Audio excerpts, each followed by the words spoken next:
Saludos desde el canal El Último Llamado Divino. Hoy vamos a continuar con la semana profética que estamos estudiando noche a noche. Hemos descubierto hasta el día de hoy algunos de los acontecimientos que tienen que ver con la llegada del esposo. Salid a recibirle, es la orden que se nos da para estos últimos días. El pueblo del Señor tiene que prepararse y esperar al esposo. Hemos visto, hasta aquí, que las señales de los tiempos nos muestran que el esposo ya está a las puertas, que está más cerca que nunca. No solamente eso, hemos visto también una profecía que nos ha llevado hasta nuestros días para demostrar que lo que Jesús dijo en relación con las señales del fin iba a ser especialmente para nuestra generación. Y en tercer lugar hemos visto también al antagonista del esposo, aquel que piensa ponerse en lugar de él para tomar el gobierno de este mundo. Pero él no estará solo. Este poderoso estará acompañado también de otros que le darán su mano. Uno de los principales es el que vamos a estudiar esta noche. El aliado del antagonista del esposo. Interesante, ¿no? El aliado del antagonista del esposo. Vamos a descubrir quién es él y por qué se le llama el aliado del antagonista y cuál va a ser el papel que va a desempeñar en todo esto y qué debemos hacer nosotros frente a esa situación. Vamos a ponernos de rodillas y vamos a hacer una oración para entender el mensaje de esta noche. Bondadoso Padre que moras en los cielos, estamos agradecidos a ti porque nos das la vida y la salud. Y te rogamos humildemente que tu presencia nos acompañe para poder recibir la instrucción de tu santo libro. Porque te lo rogamos en el nombre de Jesús. Amén. Amén, Señor. Amén.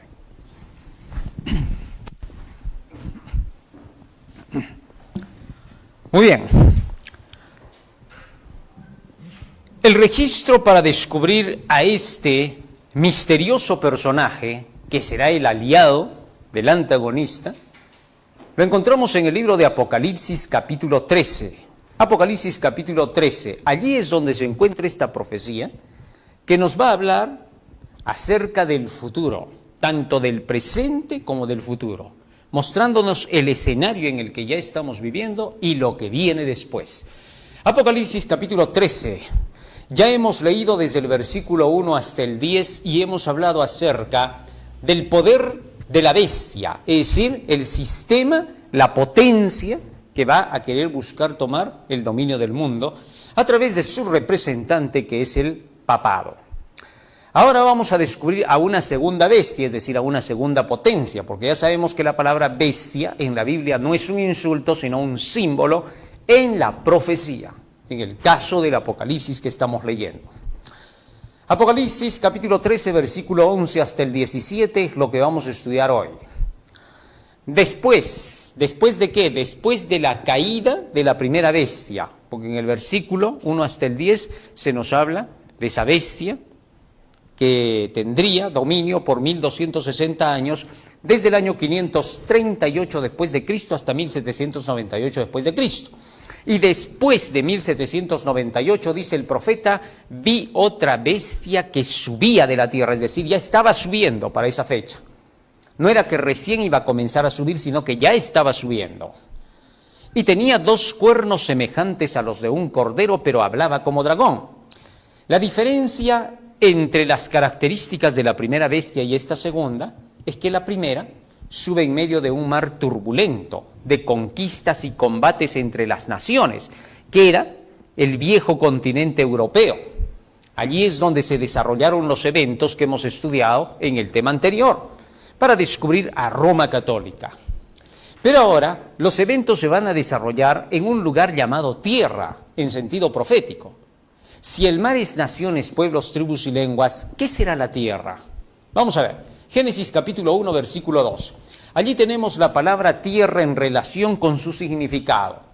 Y la tierra estaba desordenada y vacía. Ajá, la tierra entonces está representada aquí por un lugar desordenado y vacío, relativamente comparándolo con el mar donde habían tantas naciones que estaban en un enfrentamiento bélico.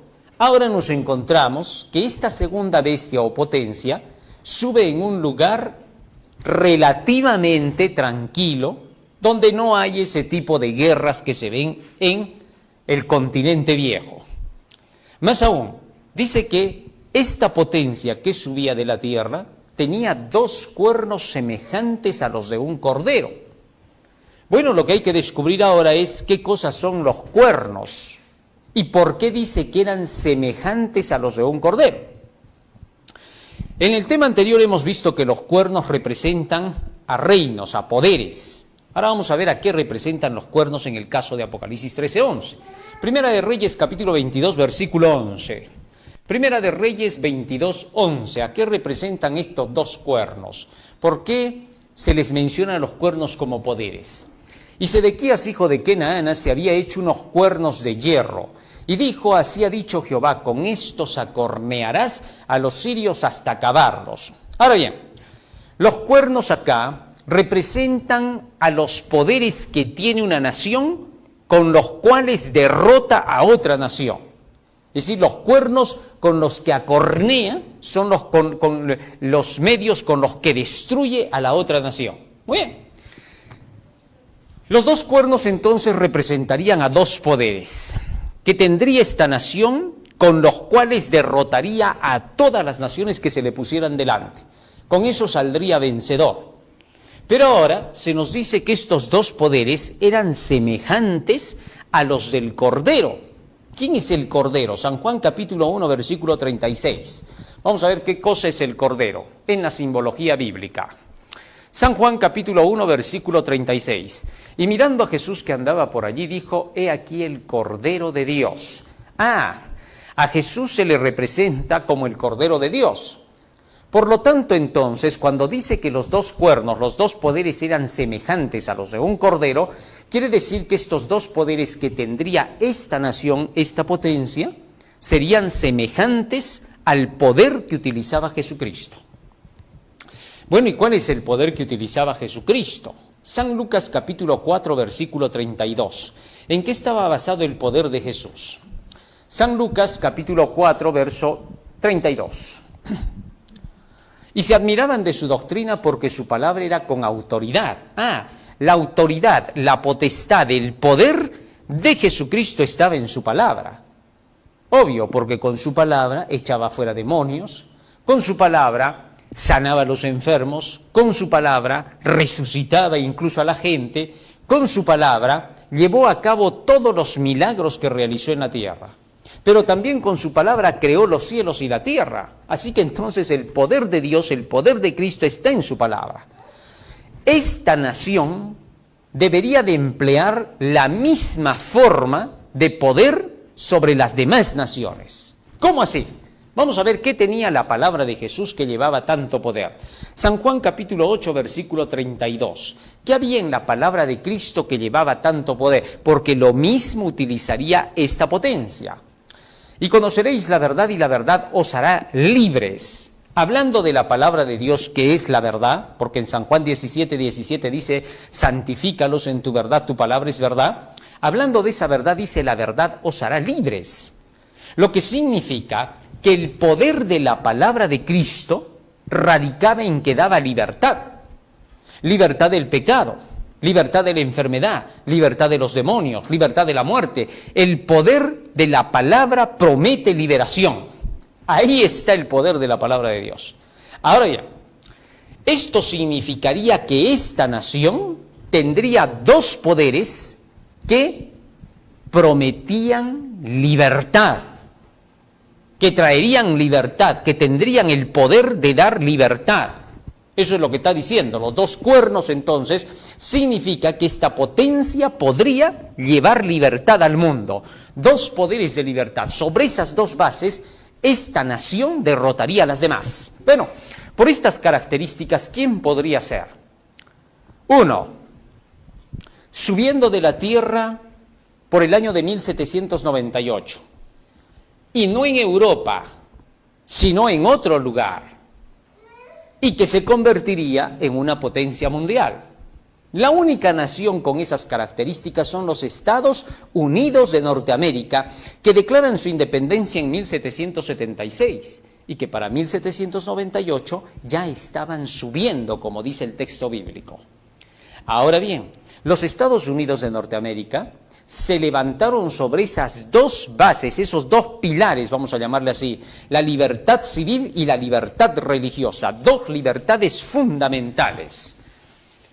La libertad civil, cuando los intelectos en el otro lado del mundo estaban siendo perseguidos por el papado, a través de las persecuciones de la Iglesia Católica Romana, más la Inquisición que fue impuesta en el año 1500, todo esto hizo que los intelectuales se vieran forzados a huir cuando escucharon que había un continente donde se proclamaba la libertad.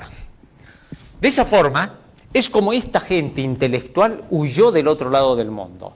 Durante los años del dominio papal, hubo un retraso en las ciencias, en el conocimiento, por eso se le llamaba la Edad Oscura. Hay algunos que han querido decir que no fue tan oscura, que fue también de luces. Bueno, viéndola desde el aspecto del desarrollo, tanto mental, espiritual y científico, fue una era de oscuridad total. No se permitió el desarrollo con facilidad. Tal es así que esta gente se vio forzada a tener que huir del otro lado del mundo y venir a fondear en las playas americanas. De esa forma, cientos y miles de personas comenzaron a venirse hacia América, y entonces estos fueron los que empujaron al avance de este continente. En ese tiempo, a los conocidos hoy como los padres fundadores, es que se les dio por parte de Dios luz y conocimiento para llevar adelante esta nación y poder hacerla una nación poderosa en favor de la humanidad, para que todo el mundo supiera que los Estados Unidos de Norteamérica serían el lugar que Dios escogió para dar libertad a su pueblo. Y así fue. Entonces, en esa época, cuando llegaron todos estos personajes que llevarían adelante con sus conocimientos las libertades fundamentales que hoy conocemos de esa nación y que están plasmadas en su Constitución, a pesar de que se han hecho reformas en estos últimos años y que habrán incluso más reformas en esa nación, pero que no serán del lado positivo, como lo veremos en la profecía, aún así, hasta el día de hoy todavía tenemos allí una nación donde todavía quedan libertades para poder proclamar el Evangelio y para poder luchar en favor del bien. No obstante, a medida que han venido pasando los años, se ha ido prácticamente decayendo la fuerza de la libertad que proclamaba esta nación. Pero antes de hablar de eso, en segundo lugar quiero decir que la gente protestante, hablando ahora del poder religioso, porque hemos hablado del civil, la gente protestante que quería libertad para adorar de acuerdo con su conciencia y que no era posible en el continente viejo por causa de las reacciones papales, toda esta gente vino a fondear en las playas americanas también. Y trajeron el conocimiento de la luz de Dios tal y conforme lo habían descubierto en el viejo mundo. Y sobre las bases de las ideas de personajes que eran creyentes de Dios a la vez, que eran intelectuales y que buscaban la prosperidad y el desarrollo para el bienestar de toda la humanidad a fin de que el Evangelio de Dios pueda llegar a cada nación, tribu, lengua y pueblo, todos estos encontraron en los Estados Unidos la libertad religiosa, la libertad fundamental, diríamos la madre de todas las libertades. Porque cuando hay la libertad religiosa, la libertad de conciencia y las demás libertades comienzan a unirse a estas, entonces el ser humano llega a realizarse. La máxima realización del ser humano solamente viene cuando comprende lo que es la libertad religiosa. La libertad religiosa no es dada solo para la institución de la Iglesia o un sistema en el cual se forme una asociación. No. La libertad religiosa es para el individuo, desde allí comienza. Porque cada persona tiene la libertad de creer de acuerdo con su conciencia lo que mejor le parezca, sin tener que ser censurado por nadie, a menos que la situación de su creencia lleve a actos que vayan en contra de las libertades de los demás y de la moral que se conoce en base a los principios correctos. De tal manera que entonces, cuando Jesús hace 2000 años mostró cómo debía de ser un ciudadano, porque no te olvides que Jesucristo vino al mundo con la finalidad de mostrar cómo debe de ser un ser humano libre, sobre qué bases debe actuar. Vino para salvar al hombre del error, del pecado que traía la esclavitud. Cristo dijo, el que hace pecado, esclavo es del pecado, es decir, esclavo de la transgresión de la ley. A eso se está refiriendo. El que hace pecado significa aquel que transgrede lo correcto, las leyes correctas, las leyes fundamentales que Dios ha dado, ese es pecador. Y por lo tanto, al transgredir, al pecar, está trayendo desorden, desarmonía. ¿Ah? Tal es así que entonces, cuando Jesús viene al mundo, viene a obedecer las leyes del cielo, mostrando que esas leyes son superiores a las que hacen los hombres y dándoles el ejemplo de cómo debían de hacer sus leyes para mantener el amor, la unidad, la armonía, que es lo único por lo cual se puede tener humanidad. Tal es así que donde no hay leyes que mantengan la armonía social, no hay humanidad asegurada. La especie está bajo amenaza de extinción.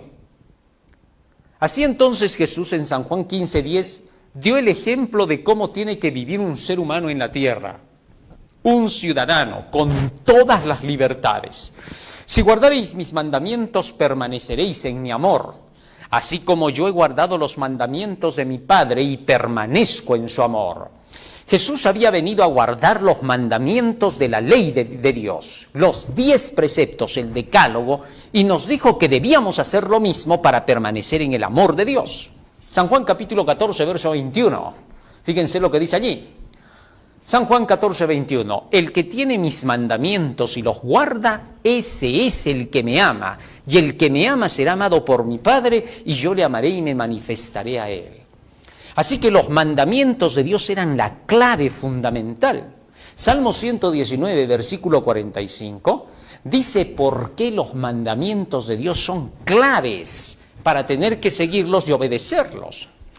Salmo 119, verso 45, y andaré en libertad porque busqué tus mandamientos. Es decir, la libertad solo viene como resultado. La libertad no es un sentimiento. La libertad no es algo innato en el ser humano. La libertad es un principio que viene por la enseñanza divina, por las leyes de Dios. Cuando el ser humano sigue estas leyes, el resultado es ese. Andaré en libertad porque busqué tus mandamientos. Por eso en Santiago capítulo 2, versículo 12, el apóstol Santiago también le llama a la ley de Dios, a los 10 mandamientos, la ley de la libertad. Porque todos los que siguen los principios de esta ley obtienen como resultado la libertad.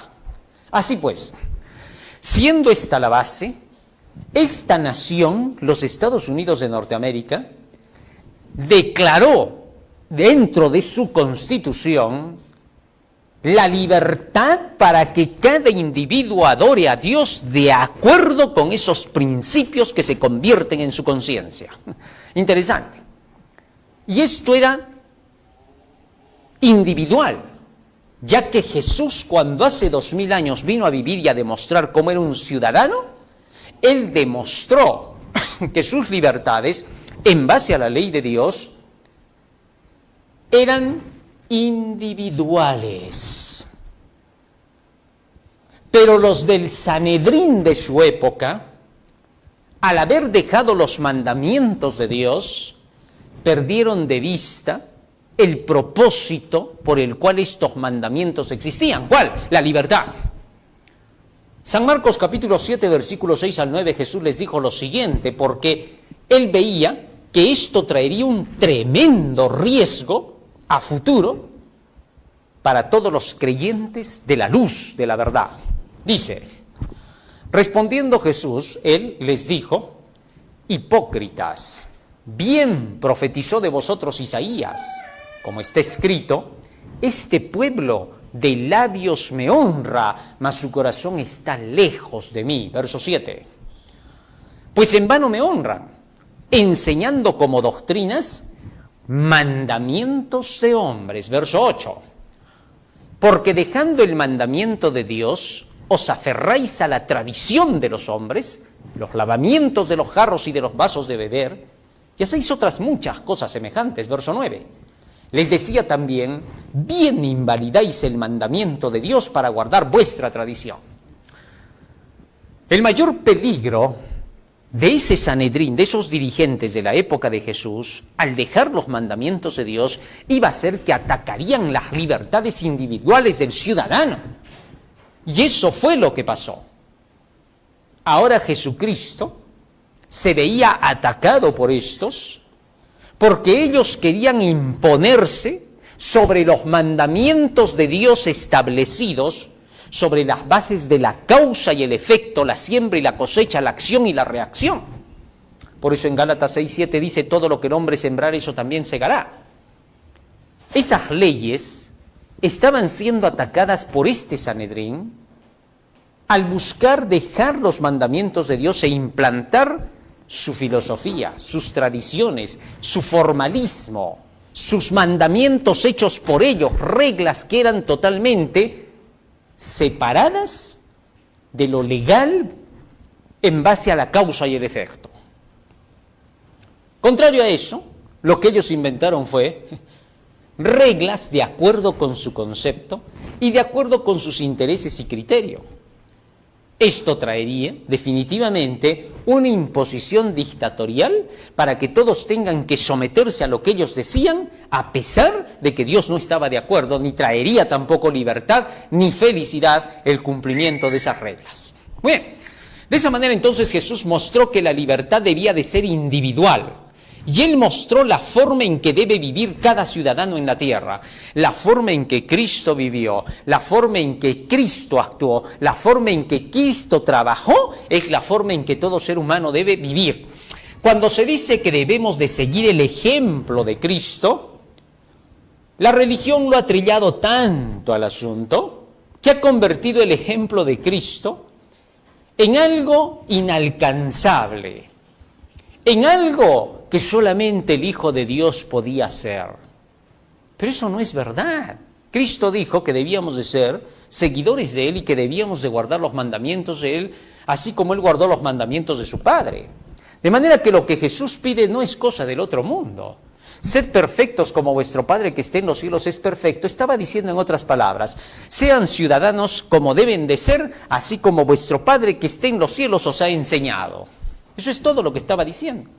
Jesús entonces, al vivir la vida de un ciudadano común de la tierra, bajo los principios de las leyes establecidas por Dios en su nación, mostró cómo debía de ser cada ser humano en la tierra. Así que cuando seguimos el ejemplo de Cristo, solamente estamos siguiendo los derechos fundamentales del ser humano, sus libertades. ¿Comprendiste eso? Muy bien.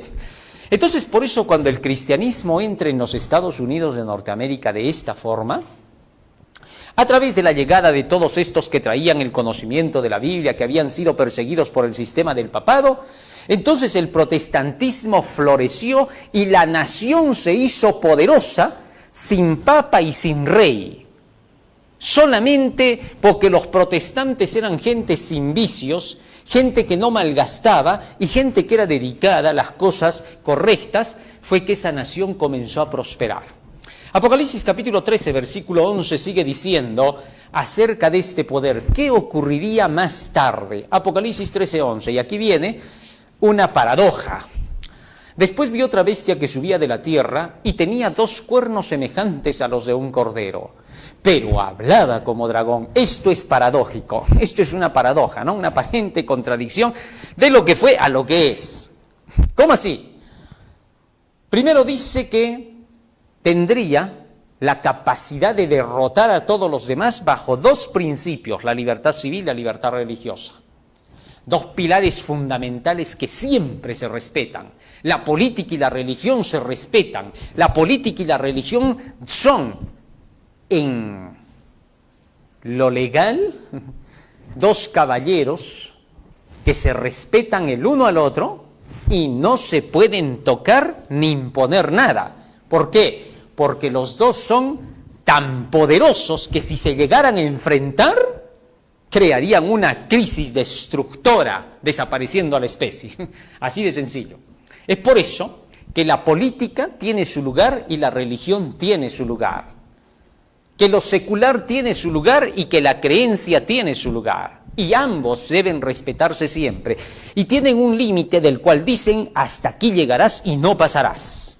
Cristo dijo, al César lo que es del César y a Dios lo que es de Dios. Así de sencillo. El respeto es claro. En Apocalipsis 17 se hace mención de una mujer ramera representando a una iglesia y muestra que su pecado es haberse mezclado con el poder político de la tierra, con los gobernantes, los reyes de la tierra.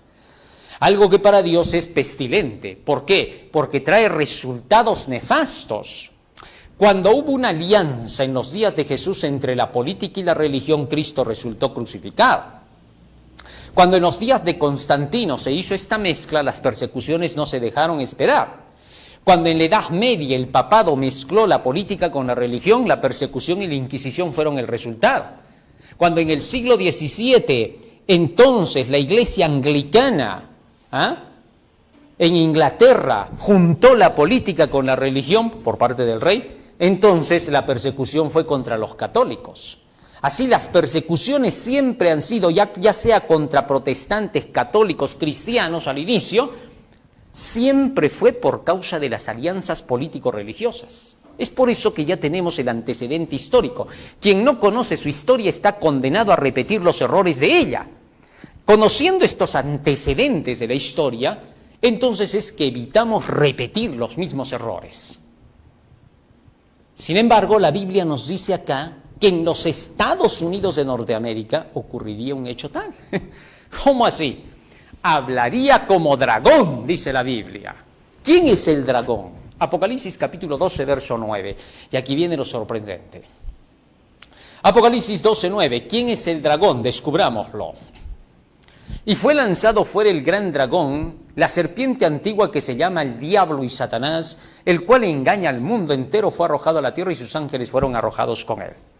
Así que entonces Satanás está representado acá por el dragón. Y del dragón se dan características. Apocalipsis capítulo 12, versículo 3 al 5. Fíjense lo que dice allí. Apocalipsis capítulo 12, versículo 3 al 5. También apareció otra señal en el cielo, he aquí un gran dragón escarlata, rojo, que tenía 7 cabezas y 10 cuernos, y en sus cabezas 7 coronas, diademas. Verso 4. Y su cola arrastraba la tercera parte de las estrellas del cielo, representando a los ángeles que se trajo del cielo con el engaño, y las arrojó sobre la tierra.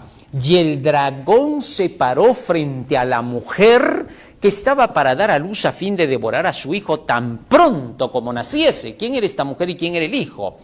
Y ella dio a luz un hijo varón que regirá con vara de hierro a todas las naciones, y su hijo fue arrebatado para Dios y para su trono. Está hablando de Jesús.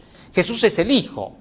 La madre es una representación de la iglesia que esperó a Jesucristo embarazada por 4000 años de historia, desde el jardín del Edén, cuando se prometió que de la mujer saldría la descendencia. Mujer en la Biblia es símbolo de una iglesia. Efesios 5:23 dice, el marido es cabeza de la mujer como Cristo es cabeza de la iglesia. Así que la mujer en simbología bíblica representa a la iglesia.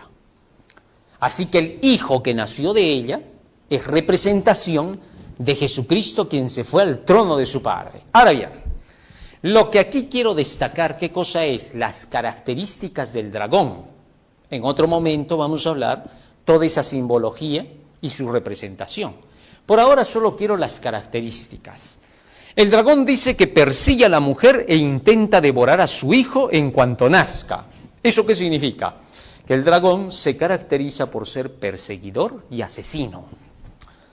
Bueno, cuando dice que esta nación, con dos libertades, la política y la religiosa, la civil y la religiosa, se convertiría en un poder que hablaría como dragón, esto es todo lo opuesto de lo que proclamaba al inicio. Es decir, se verá un cambio en esta nación radical. Y eso ha venido sucediendo ya en estos últimos años, como lo vamos a ver en un momento. Ahora más, de este poder se dice, hablará como dragón. Una nación habla por medio de sus leyes.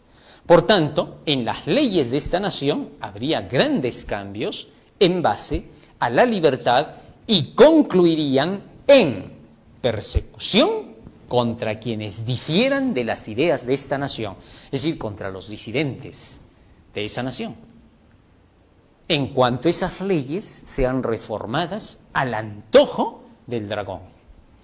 Y finalmente se verá una persecución mortal de parte de esta nación contra los que no estén de acuerdo con ella. Tremendo. Eso es lo que está presentando la profecía. Terminará hablando como dragón. Pero para que eso suceda tenemos que ver qué características más nos presenta la profecía. No vamos a adivinarlas. Tampoco se nos pide que tengamos que analizar paso a paso, a ver cómo nos va, si podemos adivinar o no al final, a ver qué sale y qué no sale. No. Apocalipsis 13:12 continúa diciendo cuál va a ser la característica que llevará este poder a ese resultado. Y ejerce toda la autoridad de la primera bestia. Es decir, esta segunda bestia, Estados Unidos, ejerce toda la autoridad del papado, de la primera bestia de quien hemos estudiado en el tema anterior. En presencia de ella, es decir, en una alianza con ella, y hace que la tierra y los moradores de ella adoren a la primera bestia cuya herida mortal fue sanada. Es decir, los Estados Unidos van a terminar haciendo adorar y exaltar al sistema del papado. Bueno, ¿cómo podría ocurrir eso? Para la fecha en que cae el papado, en 1798, en manos de Napoleón Bonaparte, los protestantes vieron como que era el final del papado. Todos se alegraron porque se dieron cuenta que al finalizar el papado llegaría la paz a la tierra. ¿Por qué? Bueno, analicemos un poco por qué se dice esto. ¿Por qué así creían los protestantes en esa época? Y lo que estoy contando es la historia. Fíjate en esto. El papado surge a partir de la alianza político-religiosa y más aún con el apoyo de Justiniano cuando declaró a Virgilio I como corrector de herejes. Es decir, como el único que podía deshacerse de todas las otras creencias que no se parecían a la católico-romana. Entonces, durante esa época, el papado, cuando llega a tomar el apoyo completo del poder civil, se convirtió, según la profecía que hemos estudiado anoche, en el sistema de la bestia o el sistema del papado. Entonces, el papado es una alianza político-religiosa, así. Una alianza política existe gracias a esa alianza, porque entonces el papado se ve que no solamente es un poder religioso, sino también político. Ese es el punto.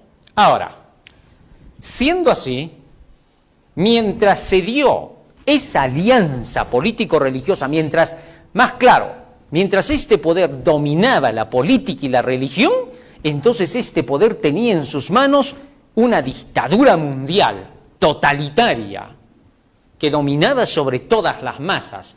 Todas las demás naciones prácticamente estaban a sus pies. Se ve varios casos en los cuales la Iglesia llegaba a castigar a los emperadores.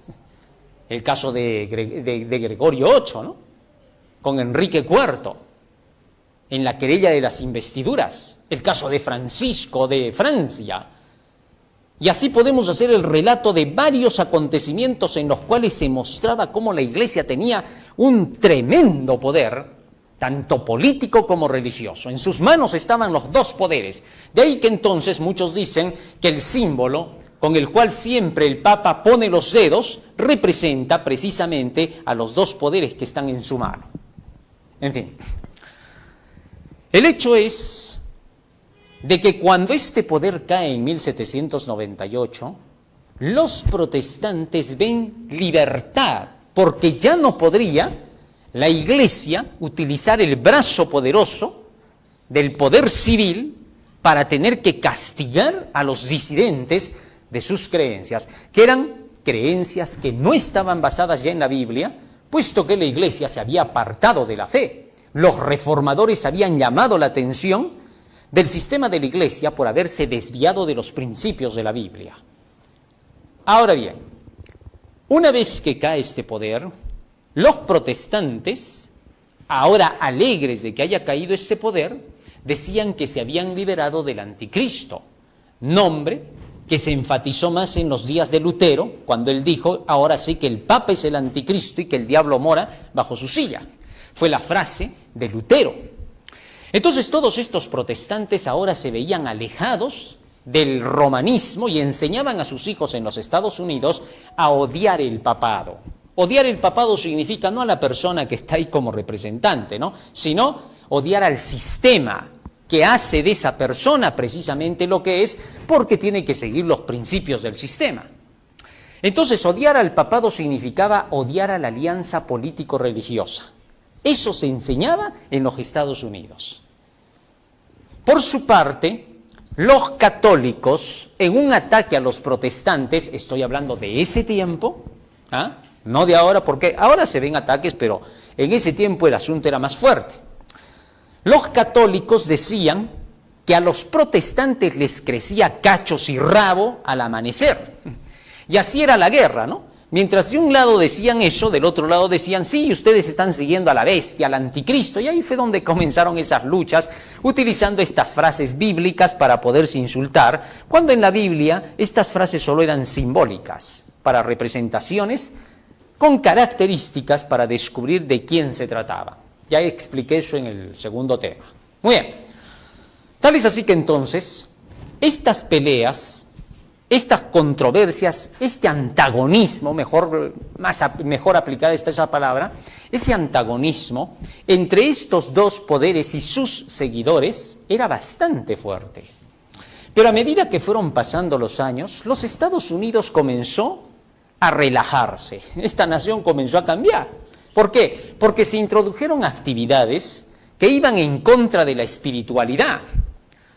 Comenzaron a entrar actividades que llevaban a la gente a la diversión, al placer, a la fiesta, a la orgía. Comenzaron a levantarse movimientos como la Nueva Ola, más antes ya venían con el asunto del twist, el rock and roll, el tiempo de los Beatles, el periodo de la famosa pastilla ácida con toda la contracultura. Todo eso comenzó a cambiar a esta nación. Muy pronto, esto movido por otros poderes, como por ejemplo se denuncia al Instituto Tavistock, que tenía que ver mucho con el control mental y el control social, programas como El Monarca, programas como MK Ultra, etcétera. Todo eso comenzó a hacer un cambio sobre la sociedad americana. Pronto los Estados Unidos, de la libertad, pasaron al libertinaje. Y comenzaron a verse cosas exageradas, ¿no? Hasta el punto que en los 80s se vio a una cantante muy famosa, Madonna, que había salido desnuda por las calles y que cuando la tuvieron que detener, ella dijo, bueno, que lance la primera piedra el que no tenga pecado. Utilizando el texto bíblico para su favor, ¿no? Algo que no tenía que ver el texto bíblico en nada con la posición de ella. Pero el hecho es de que se llegó a un punto donde esta nación comenzó a volverse libertina y hoy podemos ver los resultados que ya hay en esa nación, ¿no? El ateísmo que está levantándose con fuerza en la nación, mucha gente que se ha vuelto, en lugar de cristiana, en lugar de profundizar en las Escrituras, más libertina, más empujada a las filosofías, aceptando propuestas que no tienen nada que ver con la Biblia, y algunos que todavía por ahí quedan conservadores. El hecho es de que esta nación ha decaído. Pero resulta que para la fecha de 1980, 84, hasta el 90, los cambios comenzaron a darse con más fuerza. Para entonces Ronald Reagan en 1984 aceptó la llamada Alianza Santa con Juan Pablo II. La Alianza Santa era una aceptación de enviar un embajador de los Estados Unidos al Vaticano y permitir que el Vaticano envíe su embajador a los Estados Unidos. Cuando eso pasó, la revista Time inmediatamente puso en su portada apostasía, ¿no? ¿Por qué? Bueno, porque todos sabían muy bien que nunca Estados Unidos debía de buscar una alianza con el papado. Porque se supone que en sus principios no debía haber en ningún momento un tipo de alianza con un sistema religioso que busque el dominio del poder político. Así entonces Ronald Reagan trató de dar una explicación ambigua para lo que estaba haciendo. Él dijo, este es el tiempo de darle la oportunidad a Dios, para que Dios también tenga que gobernar esta nación. Pero ya Dios gobernaba esa nación porque era protestante, ya estaba con la Biblia. Y entonces él dijo, hay que permitir ahora, siendo humildes, que Dios también tenga su parte. Bueno, no sabemos cuántos habrán creído esa lógica de Reagan, pero el hecho es de que se aceptó la llamada Santa Alianza. Esto traería resultados más graves, porque 10 años más tarde se firma un nuevo acuerdo llamado el documento ECU, Evangélicos y Católicos Unidos para el Tercer Milenio. Los firmantes fueron Pat Robertson y Charles Colson. Robertson, como presidente del movimiento evangélico protestante, representante de ellos, y Charles Colson, representando al movimiento católico. Así, de esta manera, se dio una alianza entre el catolicismo y el protestantismo, algo que nunca debió suceder.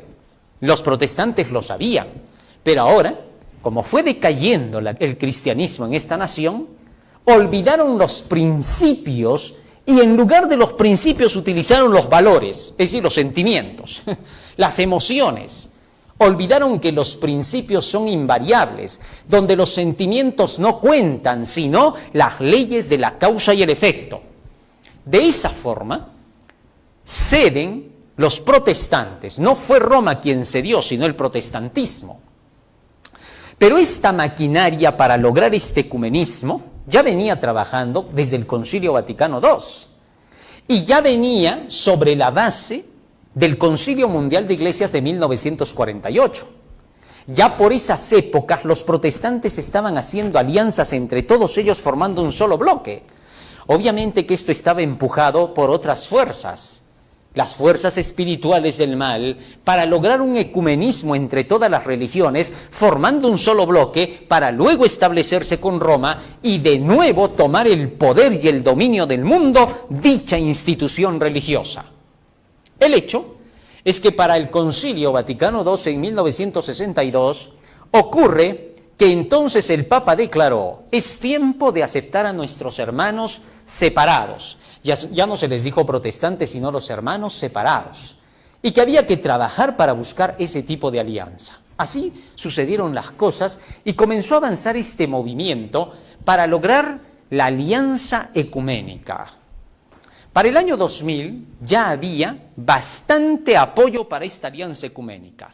El Papa Juan Pablo II ya vio todas las esperanzas como para poder resurgir nuevamente con fuerza el romanismo papal, con apoyo de los Estados Unidos. Fíjense lo que dice esta noticia del ABC Sociedad.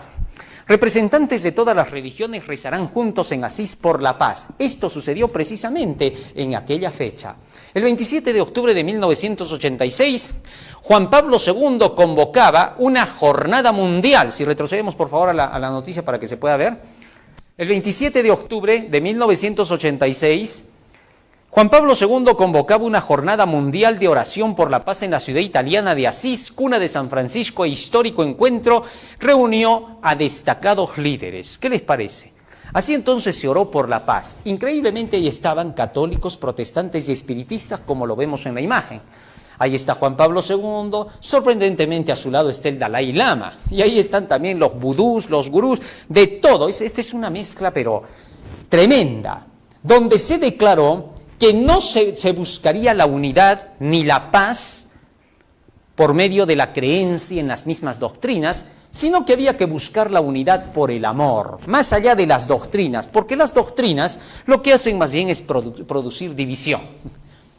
Algo opuesto a lo que dice la Biblia, porque la Biblia dice que más bien cuando se cree en la misma doctrina el resultado es amor, es decir, armonía, paz. Pero ahora en el ecumenismo se enseñaba algo distinto.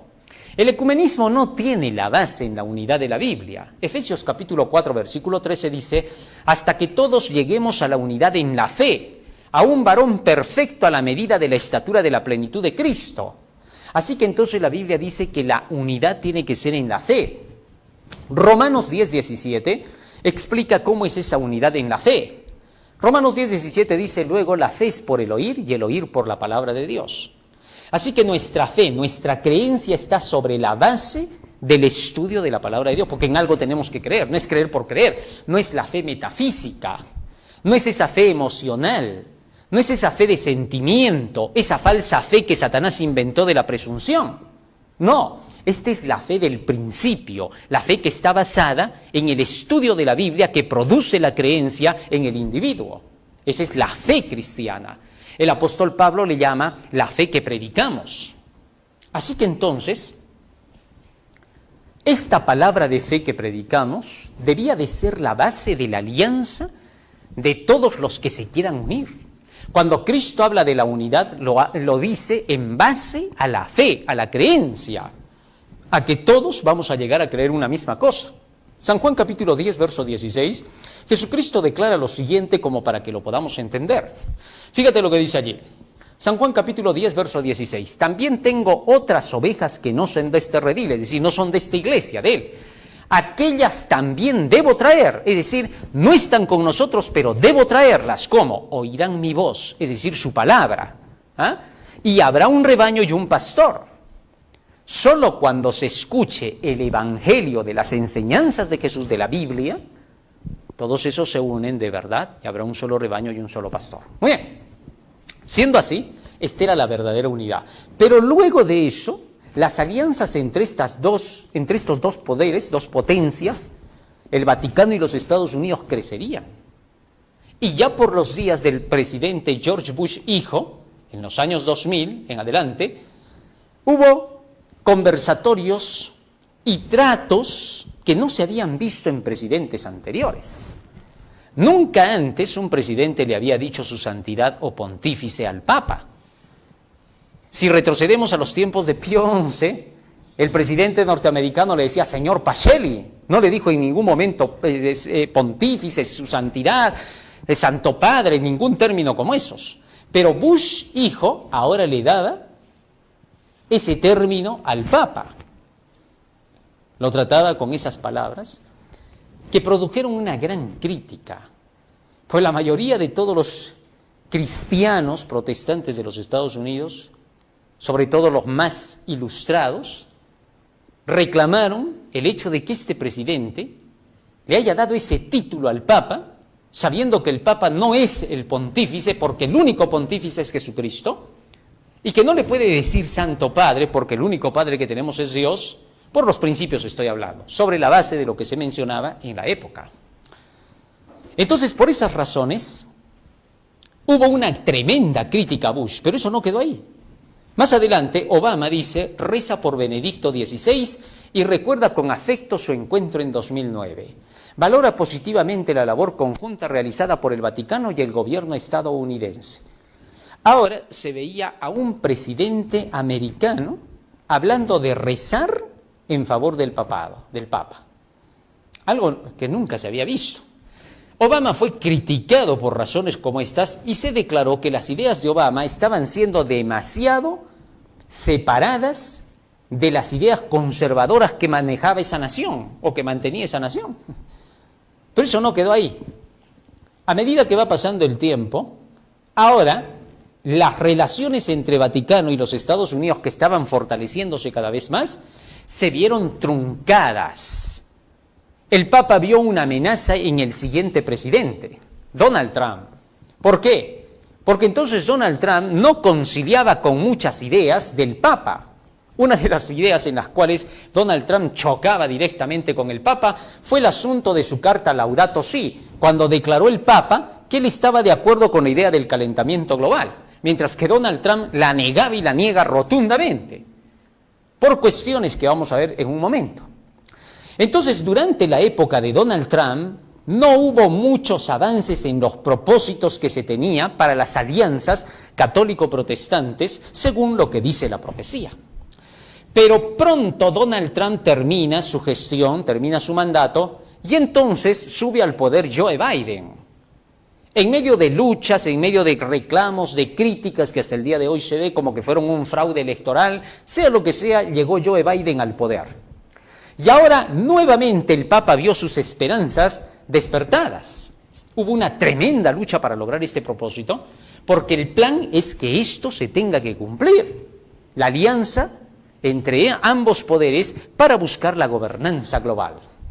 Interesante. Así que entonces esto tenía que darse como parte de una agenda, por tanto sería imposible que cualquiera que quiera luchar vaya en contra de este propósito. Sin embargo, estos propósitos, al final de cuentas, dejarían notar que quien va a triunfar al final será Dios y que estos poderes no lograrán sus propósitos como tanto anhelan. Pero eso lo vamos a ver más adelante. Fíjense ahora esto. Papa Francisco felicita por teléfono a Joe Biden. Joe Biden es el segundo católico que llega a la Casa Blanca después de John F. Kennedy. ¿Qué les parece? Así que entonces el Papa, al ver un católico, inmediatamente le da la mano y alegremente le recibe porque nuevamente las relaciones se establecerían. Y fíjense lo que dice acá.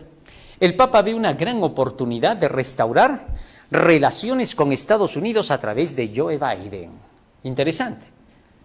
Y en efecto, pero ahora fíjense, aquí es donde comienza ya lo ilegal, donde se dan pasos negativos. Vamos a verlo, paso a paso. Primero, evangélicos y católicos juntos.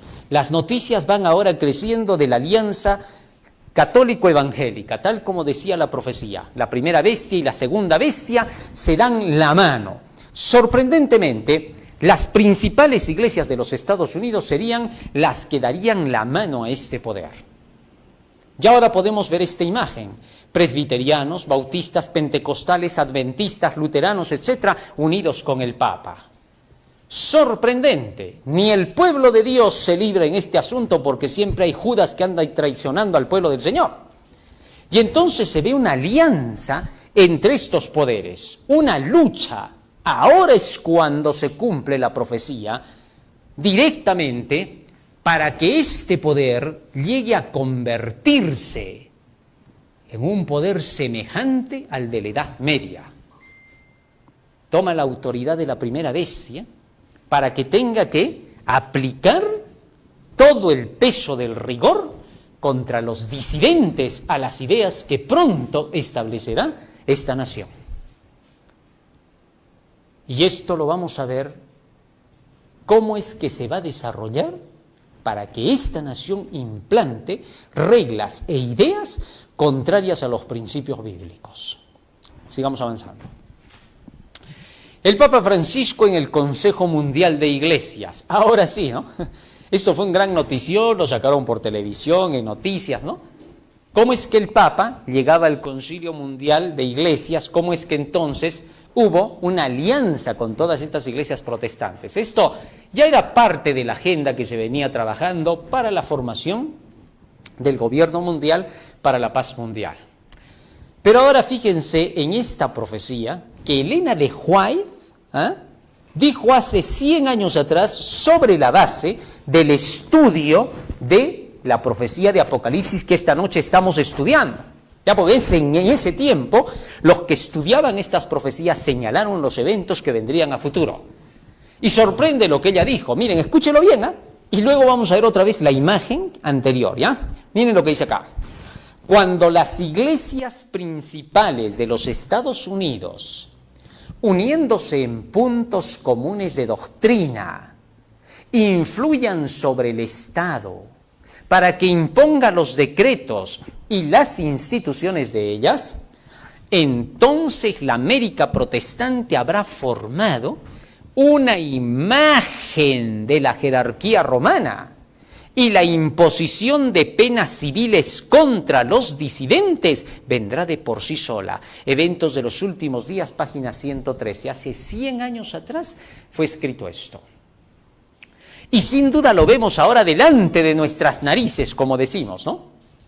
Retrocedamos ahora a la imagen anterior, una más, y veamos ahí qué cosa es lo que se nota. Las iglesias principales de los Estados Unidos, cuando se den la mano, entonces formarán una imagen de la jerarquía romana. Sorprendente. Vamos avanzando ahora. Vamos a la siguiente. El Papa Francisco reivindica a Lutero el peor de los herejes. Bueno, a Lutero se le toma como un hereje, como el monje hereje le llaman ellos, ¿no? Y ahora se dice, reivindica a Lutero el peor de los herejes. ¿Por qué? Bueno, sencillo, para poder lograr la alianza ecuménica, para que no haya choques con los protestantes. Ahora él dice que sí acepta la teoría de Lutero del asunto de la justificación por la fe, ¿no? Así es como se acepta por parte de la Iglesia romana a través del sistema del papado las ideas de Lutero. Y se pide mayor conversación sobre el asunto, y por eso es que han venido en estos últimos años estos conversatorios sobre las ideas de la justificación por la fe con Lutero, ¿no? En fin, el hecho es de que ahora se ve fortaleciendo las alianzas ecuménicas, y si para eso tiene que ceder aparentemente a las ideas luteranas en este caso, lo hace. Eso hace el ecumenismo. El ecumenismo lo que hace es simple y llanamente, como decía una frase que utilizaban antes, este sistema, de colar a las personas. ¿Qué cosa es colar? Decían. Aparentar como que los escuchas, no les contradigas, y aparentar como que estás de acuerdo con ellos. Y que no entras en discusión doctrinal, sino más bien buscas la amistad, buscas el amor, buscas la fraternidad, buscas el tratar de entenderte y hacerte amigo del otro. Sin embargo, la Biblia prohíbe hacer ese tipo de engaño espiritual, porque eso es una estafa. Así no se hace la predicación del Evangelio. Jesús nunca predicó de esa manera el Evangelio. Fíjense lo que dice 2 de Corintios capítulo 6, versículo 14 al 17. Pasa esto cuando a la gente se le engaña y se la lleva por el lado de las emociones y los sentimientos, en lugar de llevarla por el lado de la enseñanza y el conocimiento. No os unáis en yugo desigual con los incrédulos, porque ¿qué compañerismo tiene la justicia con la injusticia? ¿Y qué comunión la luz con las tinieblas? ¿Y qué concordia Cristo con Belial? ¿O qué parte el creyente con el incrédulo? ¿Y qué acuerdo hay entre el templo de Dios y los ídolos? Porque vosotros sois el templo del Dios viviente. Como Dios dijo, habitaré y andaré entre ellos y seré su Dios y serán ellos mi pueblo. Fíjate ahora, el ecumenismo rompe por completo esta idea bíblica. En el ecumenismo tú te puedes sentar, supongamos, con el judío, con el musulmán, el cristiano, el budista, el shintoísta, en la misma mesa, y pueden pedir para cada uno lo que más les guste y pasar conversando y riéndose en la mesa. Eso se puede hacer. Muchos de nosotros tenemos conocidos de otras creencias y en cuestiones seculares, en la vida común, muchas veces nos conocemos, nos saludamos, hola, ¿qué tal? ¿Cómo estás? Conversamos un rato. Pero eso no significa que estamos unidos en la fe. Para nada, en absoluto. No tiene ningún valor para la salvación ante Dios. La única unidad es cuando nos sentamos a conversar sobre las creencias y paso a paso, como el apóstol Pablo, llevar al pagano, al no creyente del Dios verdadero, hacia la creencia de ese Dios. Pablo, en el Nuevo Testamento, junto con los demás apóstoles, nos han dejado plasmado el conocimiento suficiente como para poder llegar a las personas de otras creencias del paganismo, a fin de poderlas rescatar a los llamados gentiles para el camino de Dios, sin tener que rebajar las creencias de la palabra del Señor, sino más bien haciendo que esta vida les llegue a ellos. Y es que las enseñanzas de la Biblia son vida, son inmortalidad, son vida eterna. Cristo dijo, las palabras que yo os he hablado son espíritu y son vida, San Juan 6:63. Y el plan de Jesús era que estas palabras le lleguen a todos para que todos tengan vida eterna. Así que el ecumenismo no cumple con esta función. Lo que hace simplemente es buscar amistad y alianza con todas estas otras creencias, engañándolas con la apariencia de que quiere ser su amiga. Algo que no funciona para las cosas de Dios. Lo que Dios quiere es que se lleve el evangelio salvador. Es como llevar una medicina para una plaga, para una enfermedad que está corriendo, que se llama la enfermedad del pecado. Y solo hay una medicina.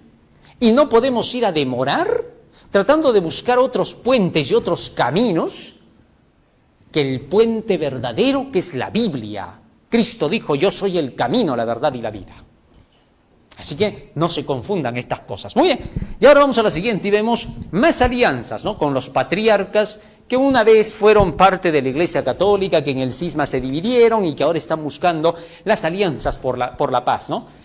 Hemos visto en estos últimos años, en Etiopía, en Egipto, buscando estas alianzas en Rusia, de tal forma que se busca ahora toda esta unidad, no basada en la fe de la palabra del Señor, sino basada en la fe de las creencias que se han inventado a través de estos sistemas. Una nueva fe. También es fe, pues, ¿no? Pero es la fe, es decir, la creencia en la base de lo que ellos han inventado, no en la fe de la palabra de Dios.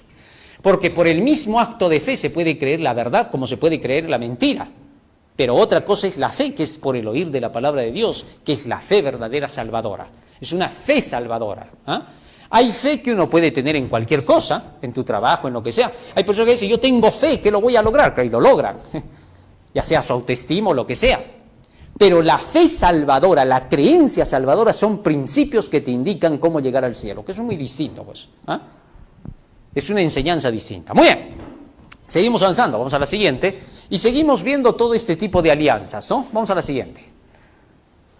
Conspiranoicos vaticanos y trumpistas denuncian, mira lo que dice, denuncian una alianza del Papa y Biden para hacerse con el poder en Estados Unidos. Es decir, están buscando, según estos trumpistas conspiranoicos, así les ponen pues, ¿no?, en la noticia, de que estos conservadores están buscando, dice, hacer que se conozca que hay una conspiración que se está llevando a cabo entre el Papa y Joe Biden para poder asirse del poder de los Estados Unidos. Miren las denuncias, esto es noticias de allá.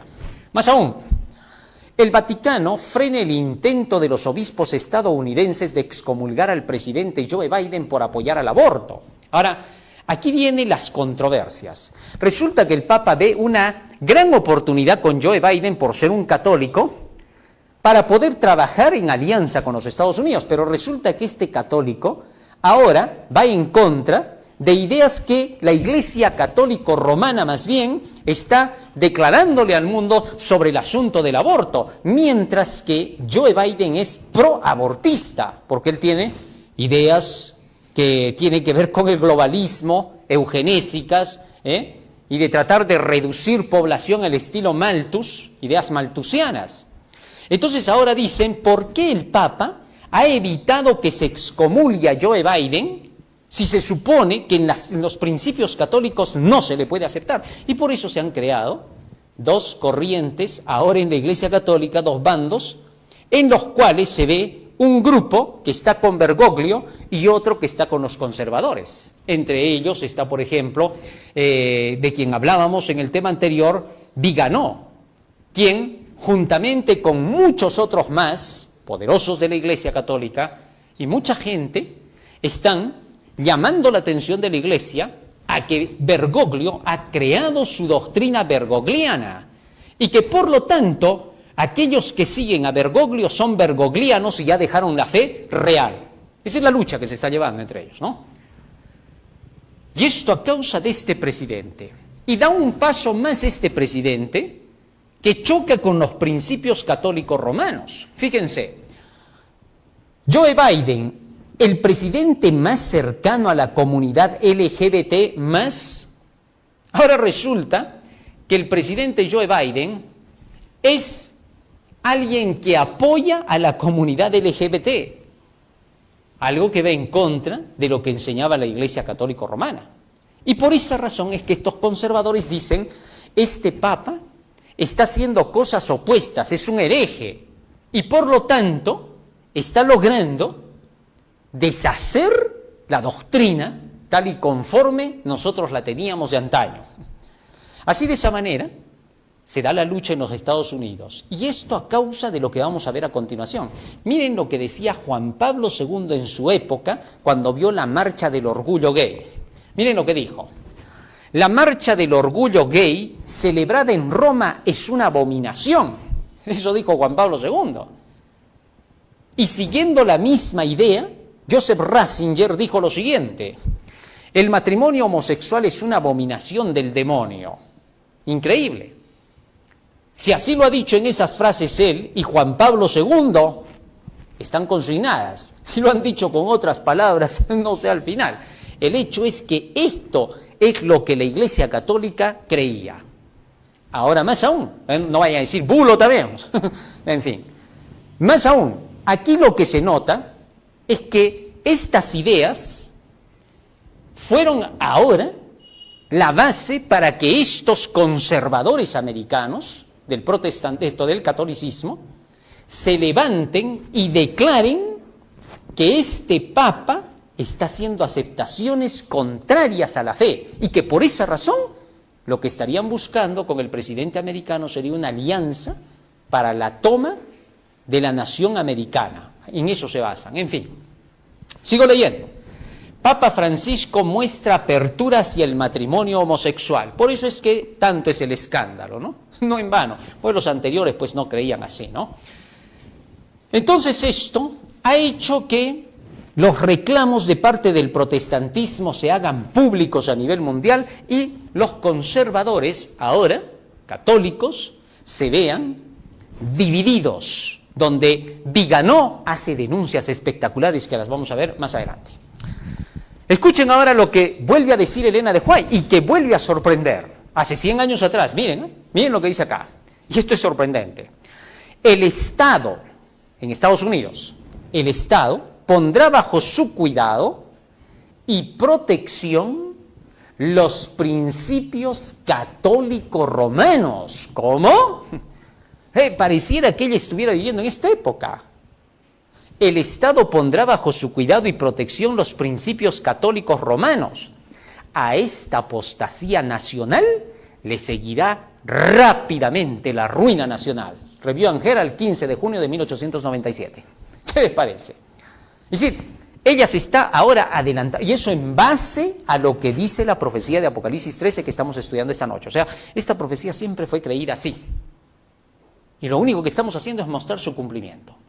Más aún, dice así ella: debemos ver en la historia el cumplimiento de la profecía para estudiar las operaciones de la providencia en los grandes movimientos de reforma y para comprender el progreso de los eventos en el ordenamiento de las naciones para el conflicto final de la gran controversia. Testimonios para la Iglesia, tomo 8, página 307, 1904. Miren ahora lo que ella dice, ¿no?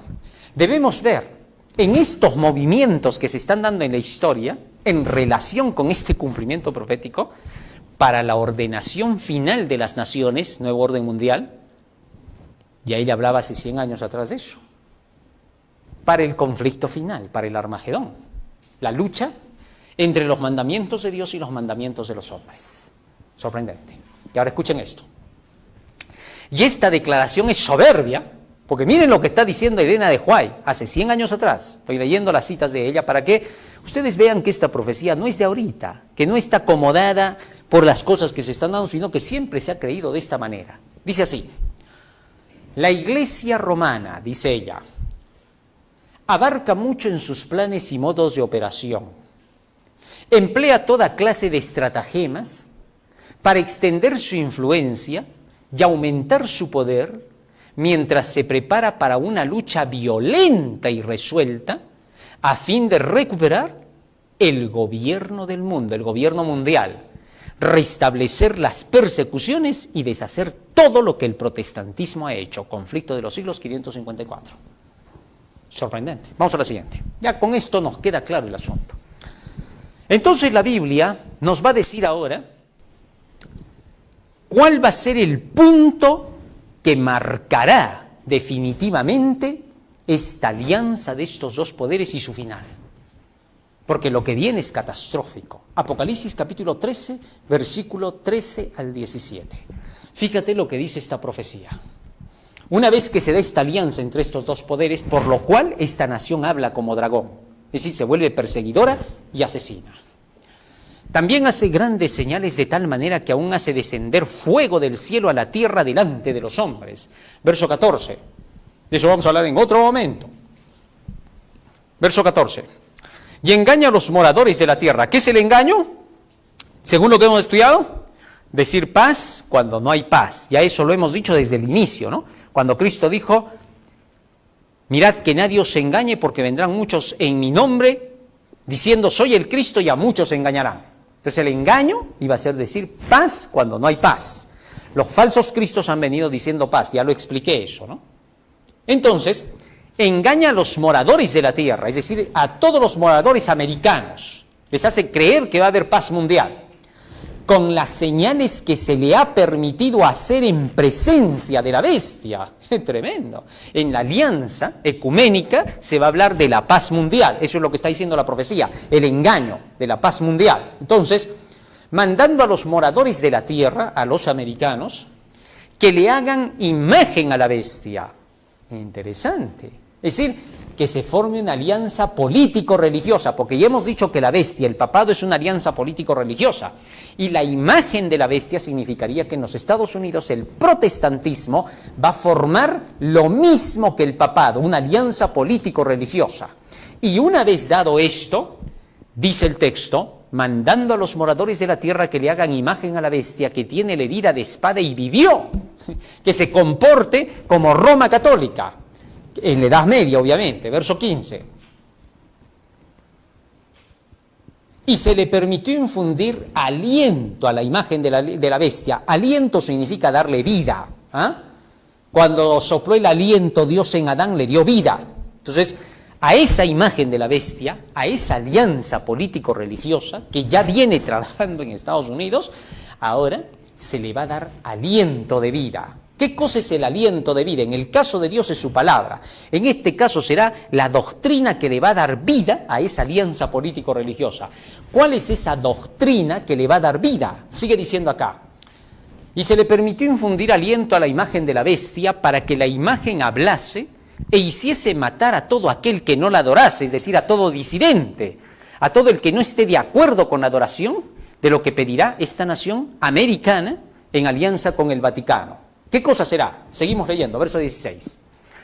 Y hacía que a todos, pequeños y grandes, ricos y pobres, libres y esclavos, se les pusiese una marca en la mano derecha o en la frente.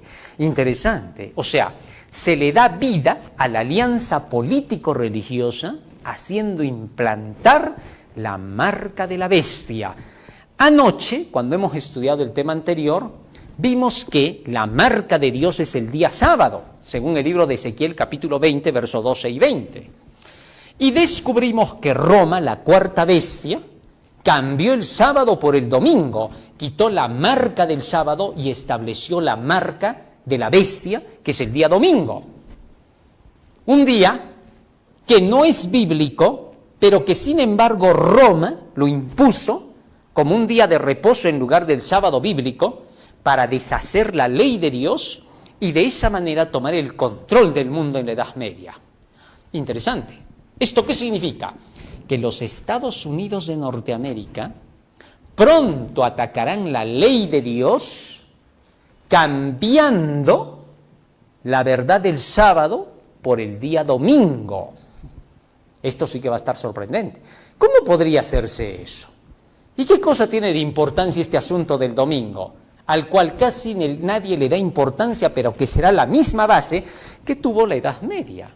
Durante la Edad Media fue una persecución tan terrible, incluso el antisemitismo que llevó el papado, por causa del día de reposo que fue cambiado por Constantino del sábado al domingo.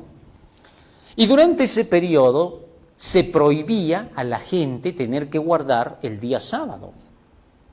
Tal es así que cuando veían que alguien había lavado su ropa en el día sábado, sabían que no era un sabatista.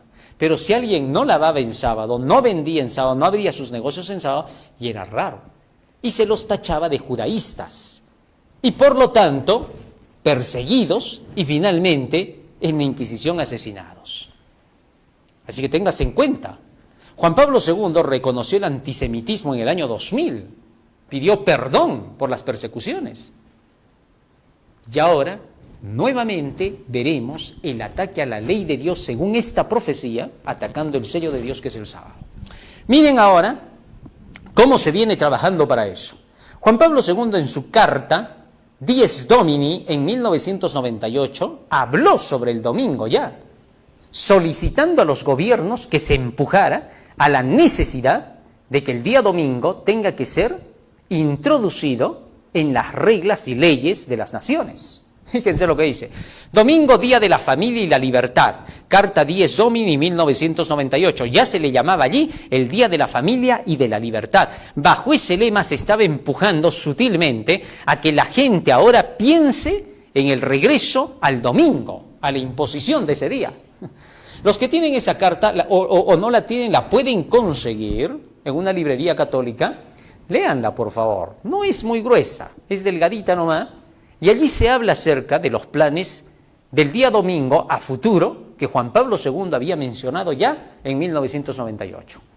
Su sucesor, más adelante, Joseph Ratzinger, Benedicto XVI, volvió a repetir la misma frase. Domingo, día de libertad y familia.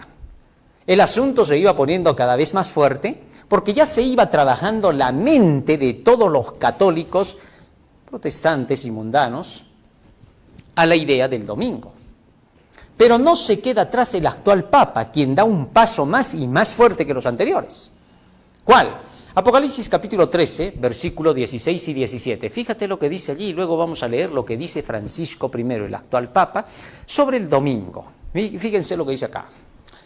Y hacía que a todos, pequeños y grandes, ricos y pobres, libres y esclavos, se les pusiese una marca en la mano derecha, que significa el trabajo, según el libro de Deuteronomio capítulo 6, o en la frente, que significa en lo intelectual. Es decir, se les imponga la creencia para que en sus trabajos suspendan la labor en el día sábado y para que intelectualmente crean en el día domingo.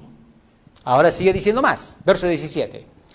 Y que ninguno pudiese comprar ni vender, sino el que tuviese la marca o el nombre de la bestia o el número de su nombre. Fíjate hasta qué punto llegará esto. Prohibir comprar y vender en el día domingo, para que se implante así la marca de la bestia. ¿Y cómo se hará eso? Miren lo que dice ahora Francisco I. Francisco I, miren lo que dijo él. Vamos a la imagen. Domingo, día de la familia. Vuelve a repetir lo mismo que sus predecesores. No se compra, no se vende. Interesante. Parece sacado de la Biblia, que no se pueda comprar ni vender en ese día. Para eso se tienen que dar ahora los pasos. Y los pasos comienzan con el asunto de la carta Laudato Si de Francisco I, con el asunto del calentamiento global. Resulta que el Papa ahora se volvió verde. Y ahora defiende la ecología. Y ha aplicado un término nuevo para todos, ecocidio, en relación con la destrucción de la naturaleza. Y sin embargo, es increíble cómo hace alianza con poderes que están buscando destruir la agricultura, más bien, ¿no? En fin, son contrariedades, pues, ¿no? Pero ahora fíjense, ¿qué cosa dice en su carta Laudato Si en relación con el calentamiento global? Porque ahí habla de eso, de que hay un calentamiento global, que se nos vienen desastres apocalípticos, ¿no? Y que varios científicos han demostrado lo contrario. Ahorita lo vamos a ver. En el párrafo 71, basa su argumentación en la ley divina, en su carta Laudato Si. Sobre el sábado, para él, la necesidad de descanso de la tierra y de sus habitantes en el domingo está patente, por ejemplo, en la ley del Shabbat, pues en el séptimo día Dios descansó de todas sus obras, dice él, escribiendo, descansó de todas sus obras. Dios ordenó a Israel que cada séptimo día debía celebrarse como un día de descanso, un Shabbat. Sobre esas bases, Francisco I dice que la tierra necesita descansar un día en la semana. Obviamente, ese día es el domingo, el día del descanso para la tierra. Interesante. Y ahora mira cómo esto va avanzando. Vamos a la siguiente. Resulta que Estados Unidos apoya la misma idea. Biden sostiene que esta década, estos 10 años, 2030, es decisiva para combatir el cambio climático. Miren, Estados Unidos apoyando la idea. ¿Cómo? Miren esto ahora. Vamos a la siguiente. Este es el Concilio de Iglesias que saca este artículo. A medida que se acerca la COP26, cuando se acercaba la COP26 en esa época, el domingo del clima, no sé por qué le han llamado el domingo del clima. ¿Por qué tenía que ser el domingo del clima? ¿Por qué no fue el sábado del clima? El domingo del clima llama a las iglesias a centrarse en la creación. La creación, 6 días trabajarás y el séptimo descansarás. Y ellos no quieren aceptar que el sábado de la Biblia es el sábado que nosotros conocemos hasta el día de hoy. Y quieren aplicar que el sábado de la Biblia es el domingo, algo que no cuadra. Porque la Biblia dice que Cristo resucitó el primer día de la semana. Y sin embargo, el sábado era el séptimo día de la semana, el reposo. Jesús reposó en la tumba el sábado y resucitó el domingo. No resucitó en sábado para no profanarlo. Respetó el sábado en la tumba. Sin embargo, ahora quieren hacer creer que el domingo es el día de reposo. Constantino fue el que hizo el cambio, ya dije. Y ahora, fíjense lo que dice otra vez Elena de White, que vuelve a sorprender. Cuando los Estados Unidos, el país de la libertad religiosa, se una con el papado para forzar la conciencia y obligar a los hombres a honrar el falso día de reposo, los habitantes de todo país del globo serán inducidos a seguir su ejemplo. Joyas de los Testimonios, tomo 2, página 373, año 1900. Elena de White dijo que el día de reposo sería tocado en la alianza católico-protestante. Demasiada casualidad. Eso es profecía. Ahora vamos a la siguiente, y miren lo que dice acá. ¿Cómo se empuja el cambio climático para lograr este domingo? El cambio climático es más mortal que el coronavirus, dicen. Miren, esa es una frase bien alarmista, que el cambio climático es más mortal que el coronavirus. Entonces, la gente dice, si hemos tenido al coronavirus, quisieron creer, pues no. Y ha sido tan terrible, imagínate lo que será el calentamiento. Bueno, tan imaginario como el primero va a ser el segundo, pero sin embargo, van a manipular muchas cosas que ya vimos, no voy a repetir nada de eso, ¿no? Ahora, sigue diciendo la siguiente noticia. La cuarentena por el coronavirus mejora la calidad del aire, porque dijeron que se había limpiado la contaminación, pero no sustituye la acción climática. Es decir, no fue suficiente. La acción climática tiene que aplicarse. ¿Y qué cosa es acción climática? Dicen muchos. Vamos a ver, vamos a la siguiente. Acción climática por la paz. ¿Qué también se mezcla con la paz? ¿Qué cosa es esta acción climática? Vamos a la siguiente. Fíjense lo que dice la inteligencia artificial, ¿no? ¿Qué dice?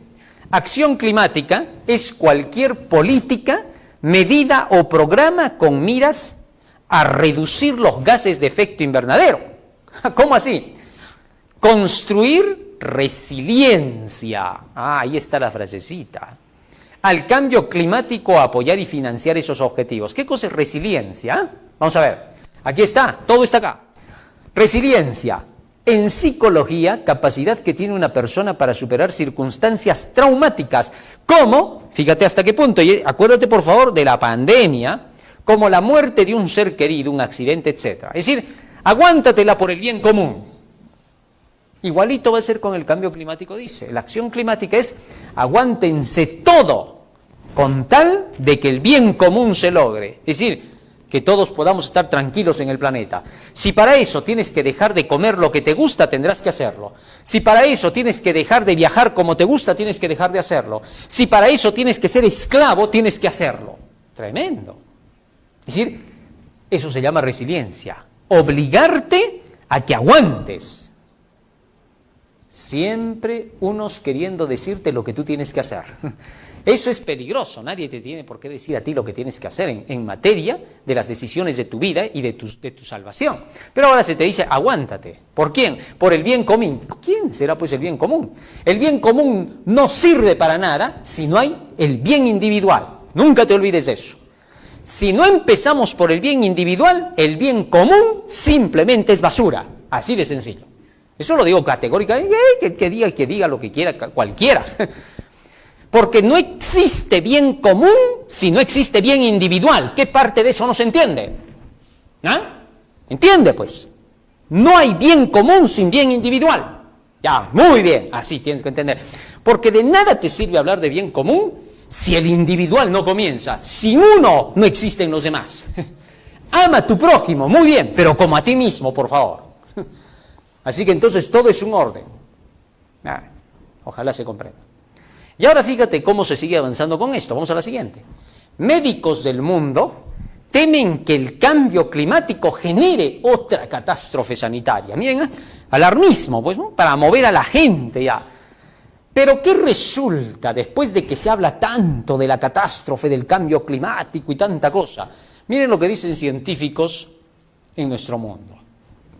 Más de 1.600 científicos desmienten la emergencia climática. Miles de profesionales firman un mensaje urgente en el que reclaman que la ciencia del clima debería ser menos política. Más claro que el agua ya no puede ser, pues esto ya está demostrado, ¿no? Por eso hemos dicho, mírate ese videíto por ahí, la farsa del calentamiento global, ¿no? Para que te des cuenta de que todo esto no es como nos han dicho. Siguiente imagen. Mire esta otra noticia. Consenso, pregunta. 1.600 científicos Nobel incluidos, es decir, premios Nobel incluidos, desmienten la emergencia climática. Ya estamos hablando de grandes, pues, ¿no? 1.600, por favor, contra 4 por ahí que andan queriendo decir lo que no es, ¿no? El científico climático, vamos a la siguiente, radical Hans Schellinghaber, nombrado miembro, no sé si le he pronunciado bien, disculpe el señor que es el científico, si no he pronunciado bien su apellido, nombrado miembro de la Academia Pontificia de Ciencias en 2014, se hace eco del nivel de 1.000 millones, la capacidad de carga del planeta, ha dicho puede estar por debajo de 1.000 millones de personas. Interesante. Ya se mencionaba que lo que se busca es una reducción de la población, y todo esto del calentamiento global, de un descanso dominical y todo, tiene el propósito de una reducción drástica de la población mundial sobre texto de este calentamiento. Tremendo, porque ya se buscaba que se reduzca a 1.000 millones de habitantes la Tierra, pero eso no es todo.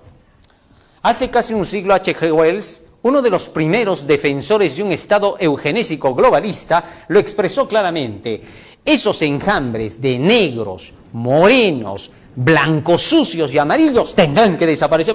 Tremendo, mire, este es un insulto. Y luego dice, hoy evitan ese lenguaje, pero su objetivo no ha cambiado. En fin, vamos a la siguiente. De lo que dice el informe, ¿no? Mire estas palabras recientes de Denis Meadows. Son los apellidos, no sé si lo estoy pronunciando bien, uno de los autores de Los límites del crecimiento, el manifiesto de 1972 para la despoblación global patrocinado por el Club de Roma. ¿Qué cosa me dijo?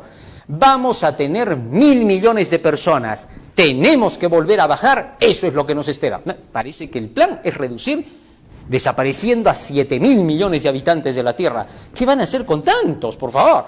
Y sigue diciendo acá, el Club de Roma es un grupo globalista de élite, fundado en 1968 y dedicado a garantizar que 7.000 millones de personas, como usted y todos nosotros en Live Side News, no tengan futuro. ¿Cómo así? Esto es lo que Meadows prevé para usted y su familia. Hambrunas, epidemias, revoluciones, dictaduras, guerras y un nivel de vida más bajo. Con todo eso se reduciría la población drásticamente. Ahora, fíjense ahora en esto. Debido a que se hacen estas denuncias, dicen los que escriben estas páginas de lo que está pasando, dice, por eso las fuerzas del mal siempre utilizan la censura. Ahora, los que escriben esto, de estas páginas, Dicen, nos están censurando por decir la verdad. Bueno, esto se está viendo que se está haciendo común, ¿no? Las redes sociales están censurando. Los medios de comunicación están censurando. Y se han creado páginas especiales de censura. Las han inventado. Y ya están denunciando a esas páginas que censuran diciendo que bulo, que mentira, que engaño. Ya las están denunciando por lo que están haciendo. Fíjate cómo y hasta qué punto. Esto se está poniendo candente. ¿Qué mundo es el que estamos viviendo ya? Sigue diciendo acá. Por eso hoy estamos más amenazados que nunca por la censura. Cuando el WEF, el Foro de Davos globalista, se reunió en Davos en enero, la prioridad para las personas más poderosas del mundo era cómo impedir que personas como usted y nosotros compartiéramos la verdad entre nosotros. Es decir, están reclamando de que hay censura a la información. Pero eso no es todo, vamos a la siguiente. Miren lo que sigue diciendo acá. Exfuncionario acusa a la administración Biden de financiar una máquina de vigilancia para censurar la desinformación en mensajes privados. Miren a lo que se está llegando. Y esto por parte de esta nación, que se supone que es la nación de la libertad. Un denunciante del Departamento de Estado ha revelado que la administración Biden está financiando a varias empresas para desarrollar un vasto aparato de vigilancia al estilo soviético diseñado para vigilar mensajes y conversaciones privados en busca de información errónea y memes prohibidos. Y ahora vamos a la siguiente, fíjate esto. Según el exfuncionario del Departamento de Estado Mike Vance, que ahora dirige la Fundación para la Libertad en Línea, la administración Biden está trabajando con empresas de tecnología como Medium y el Algorithmic Transparency Institute para censurar al pueblo estadounidense, mira, con algoritmos. En una publicación en X, Vance explica: el gobierno de Estados Unidos está pagando millones de dólares para censurar a empresas mercenarias para construir una red de informantes ciudadanos para denunciar mensajes de texto privados en WhatsApp en busca de desinformación y luego crear una vasta base de datos de memes e ideas prohibidos. Miren a lo que estamos asistiendo en nuestro mundo, ¿eh? Y la denuncia es fuerte. Los ejemplos de pensamiento erróneo se compilan y almacenan gracias a una red de informantes ciudadanos o usuarios que se espían e informan efectivamente entre sí. Es decir, están utilizando a la misma gente contra la gente, la están dividiendo, divide y vencerás, para que unos espíen a otros y hagan denuncia de unos contra otros. Los Judas van ahora a salir a luz. Es que ya es la hora de que Judas aparezca. ¿Ah? Y todos los que ahora estén en contra de la justicia y la verdad utilizarán de estos medios, traicionarán, espiarán y buscarán el mínimo para denunciar. Tremendo. Judas completos, lo que vas a hacer, hazlo más rápido. En fin, son cosas, pues, ¿no? La información así obtenida se analiza luego mediante inteligencia artificial, lo que permite identificar tendencias de desinformación. El concepto de la administración Biden es sencillo. Cuando se restringe la supervisión gubernamental, se pide a los usuarios de aplicaciones de chat privado que informen sobre el contenido que consideran sospechoso. Vamos a la siguiente. Los críticos de la eufemísticamente denominada escucha cívica establecen paralelismos con la forma en que los regímenes autoritarios utilizan notoriamente a las personas para espiarse entre sí, incluso antes de la era digital. Es decir, pelea entre los seres humanos. Espíense, ¿no? Bien dice la Biblia, no abras la boca de la que duerme a tu lado, porque el padre traiciona al hijo, la madre a la hija y los enemigos del hombre son los de la propia casa. Tremenda situación. Ya llegamos, pues. El amor de muchos se enfriará, decía la Biblia. La infiltración encubierta de un método de vigilancia utilizado por regímenes totalitarios como Stalin y los nazis ahora ha llegado a la tierra de los libres. Finalmente, vemos que este poder termina hablando como dragón. Vamos a la siguiente. Y se cierra la historia. ¿Cómo es que se va a llevar a cabo todo el plan sobre texto de calentamiento global? HAARP, esto se dice sobre el presunto proyecto de Estados Unidos para controlar el clima. Resulta que el clima va a ser controlado por manipulación. Y a eso le van a llamar calentamiento global. Pero ahora sorprende más que todito esto que acabo de leer, lo que dice esta mujer Elena de Huay una vez más. Ella dice, ¿cómo es que se va a emplear el clima para tener que llevar a cabo el propósito en favor del día domingo? Para cerrarse la historia. Esto es lo que sorprende, lo que ella dice. Dice así: el espiritismo hace aparecer a Satanás como benefactor de la raza humana, que sana las enfermedades del pueblo y profesa presentar un sistema religioso nuevo y más elevado. Pero al mismo tiempo, su objeto consiste en hostigar a las naciones a hacerse mutuamente la guerra. Satanás obra a sí mismo por medio de los elementos para cosechar muchedumbres de almas aún no preparadas. Tiene estudiados los secretos de los laboratorios de la naturaleza, miren lo que conoce y emplea todo su poder para dirigir los elementos en cuanto Dios se lo permita. Tremendo lo que dice la palabra de Dios. Y sigue diciendo ella, vamos a la siguiente. Al par que se hace pasar ante los hijos de los hombres como un gran médico que puede curar todas sus enfermedades, Satanás producirá enfermedades y desastres, al punto que ciudades populosas sean reducidas a ruinas y desolación.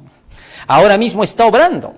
Ejerce su poder en todos los lugares y bajo mil formas, en las desgracias y calamidades de mar y tierra, en las grandes conflagraciones, en los tremendos huracanes y en las terribles tempestades de granizo, en las inundaciones, en los ciclones, en las mareas extraordinarias y en los terremotos.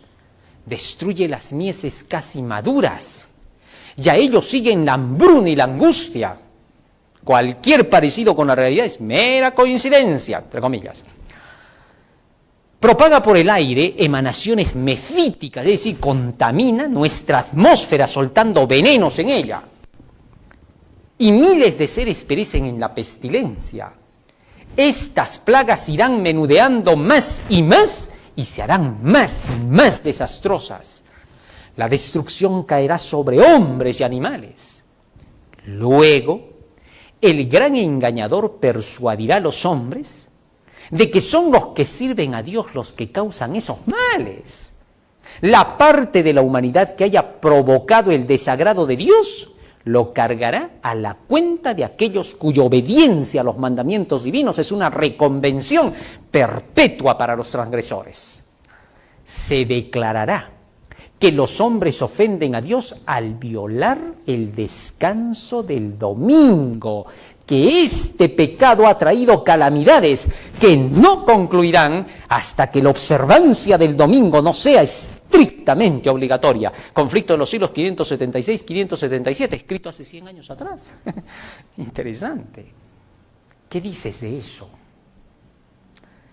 La sustitución de leyes humanas, termina diciendo ella, en lugar de la ley de Dios, la exaltación del domingo prescrita por una simple autoridad humana, en reemplazo del sábado bíblico, constituye, escucha bien lo que ella dice, constituye el último acto del drama.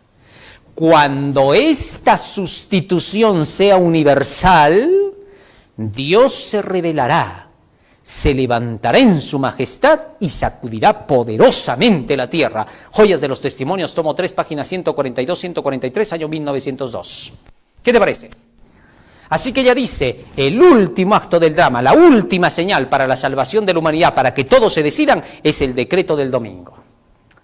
Cuando esta sustitución se haga mundial, entonces Dios se levantará poderosamente para castigar la tierra.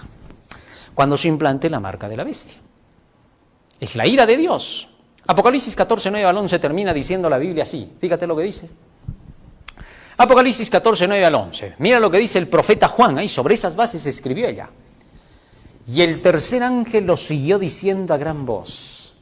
Si alguno adora a la bestia, es decir, al papado, y a su imagen, Estados Unidos, que ya descubrimos esta noche, y recibe la marca el domingo en su frente o en su mano, es decir, intelectualmente lo acepta y lo apoya y trabaja en favor del domingo, pisoteando el sábado, él también beberá del vino de la ira de Dios, el supuesto calentamiento global, que ha sido vaciado puro en el cáliz de su ira y será atormentado con fuego y azufre delante de los santos ángeles y del Cordero. Verso 11. Y el humo de su tormento sube por los siglos de los siglos y no tienen reposo de día ni de noche, los que adoran a la bestia, al papado, es decir, adorar significa obedecerle, y a su imagen, ni nadie que reciba la marca de su nombre, es decir, la ley que establecerá él. Verso 12, se nos llama esto. Aquí está la paciencia de los santos.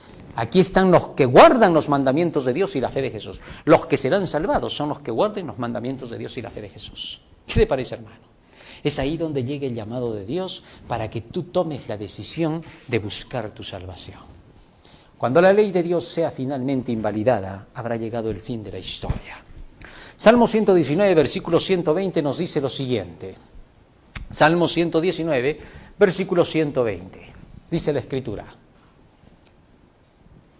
Mi carne Salmo 119, 126 es el versículo. Vamos a ver.